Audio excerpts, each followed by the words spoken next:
viva la experiencia del pobre y proceda a una acción en el sentido de ayuda. Y no, como muchos líderes religiosos mandan, solamente a orar y a usar las rodillas para solucionar los problemas. No sirve para nada si usted no se mete la mano al bolsillo pudiendo y ayudar a su hermano que es pobre. La verdad transita entonces en esos ámbitos. Dios está en el hombre.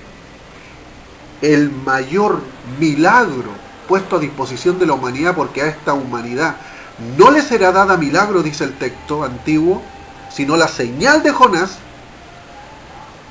es porque no es necesario ver abrirse el mar, ni que se parta la tierra, ni levantar a un cojo literalmente, ni sanarlo y levantarlo, ¿no es cierto?, de su silla, sino que ayudar a mi hermano que necesita una ayuda de manera directa, espontánea, consecuente con lo que él necesita, dispuesto a hacerlo. Ese es el mayor milagro. Ese es el legado y la herencia de Jesús y del Evangelio de la Gracia. Entendiendo, esa es la verdad. Entendiendo esto, Marcelo, hay una cosa importante, me cabe en la inquietud. ¿Qué hay con relación al libro que para mí, cierto, podemos estar en desacuerdo, quizás, cierto, o probablemente no? El libro de Apocalipsis, la orilla de la Biblia, cierto, por decirlo de una manera, cierto. Este libro tan controvertido, tan emblemático, ¿cierto? Y que da tanta expectación al sentir de la sociedad. Para muchos un misterio, para otros un libro lleno de inspiración divina, para otros, ¿cierto?, lleno de terror, de oscurantismo. ¿Cuál es tu percepción acerca de este libro tan particular, tan peculiar, ¿cierto?, ¿y cuáles serían las razones de por qué, cierto, Dios habrá dejado este libro tan especial ahí registrado en la Escritura, en conformidad con esta Biblia que nosotros conocemos hoy en día? ¿Y cuál sería la lectura correcta que debería hacer la sociedad con respecto al contenido de este libro? A ver si podemos, cierto, tú me puedas contestar, ordena, cierto, ordena tu respuesta ahí, cierto. Son 2 o 3 preguntas que te hago en una sola. La apocalíptica aparece en nuestra era en los primeros siglos. Recién aparece ya formada la apocalíptica. La apocalíptica se concreta entre Hipona, Trento y Cartago, los primeros concilios de los que se consideran los primeros 7 concilios ecuménicos para toda la tierra habitada como seriamente concilios ecuménicos.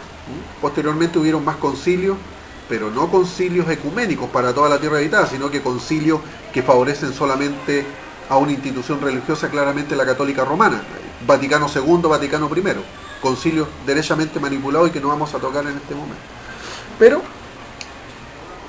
la Apocalipsis no significa destrucción. Apocalipsis no significa que va a caer un rayo y se va a abrir la tierra y que nos va a tragar a todos y que va a aparecer el monstruo de 7 cabezas. No. La palabra apocalipsus, ese es en el idioma griego, apocalipsus significa descorrer el velo, darte cuenta. Está escrito en un lenguaje simbólico, es, en otras palabras, y para buen entendimiento de la gente de manera más simple, es de parte de Dios, bueno, date cuenta pues hombre, he puesto esto para que te des cuenta que voy a hablar de un monstruo de 7 cabezas, de una bestia de 7 cabezas y 10 cuernos, y que voy a hablar de un Satanás y de una serpiente antigua que cayó del cielo, y que el cordero en su mano tenía las 7 estrellas. Son símbolos que aparecen en la apocalíptica con el fin de que podamos entender de que ese monstruo no es literal, sino que era, a la fecha de que se construye el texto, los poderes políticos romanos que no permitían, por un tema de cautiverio, recordemos que estaba Israel sometido al poder de Roma, y eso es lo que en el fondo promovía esta injusticia social.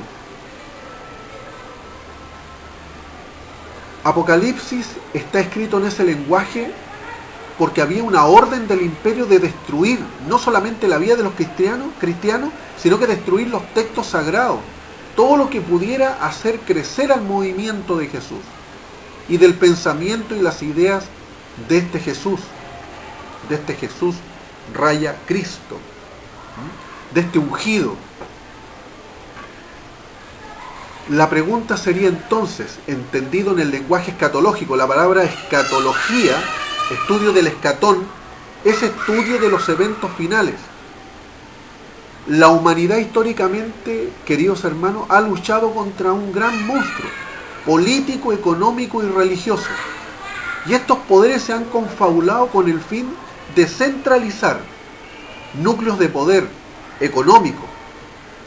Eso ha dado como origen la centralización de los dineros y de las grandes fortunas en lo que se conoce como la pobreza de la humanidad. Yo les pregunto a los auditores y a usted, hermano, ¿tenemos al monstruo de 7 cabezas y 10 cuernos que reina sobre la tierra hoy en día? ¿Y sobre la ramera que monta esa bestia y que bebe del vino del furor de su fornicación y que tiene escrito en su frente un nombre blasfemo y gigante? Babilonia la Grande, madre de las rameras de la tierra. ¿Y no habla que el Cordero la vencerá? Babel, Babilonia, Baal, Baal-Zebú o Belzebú.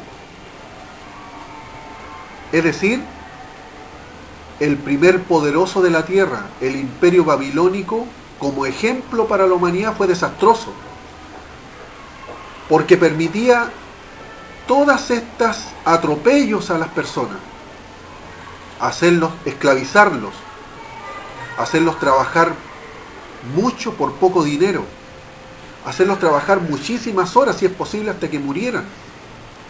Ha sido la lucha del pueblo constante a través de los siglos que ha tenido que ir luchando en contra de esta bestia apocalíptica que se va manifestando. Hoy en día, ¿cuál es el apocalipsis que tenemos que hacer? ¿Esperar que llegue una destrucción en el 2012? ¿O luchar con esos mismos poderes que hoy en día oprimen a la viuda, al huérfano y al trabajador? No es posible tener a líderes religiosos, queridos hermanos, hoy en día,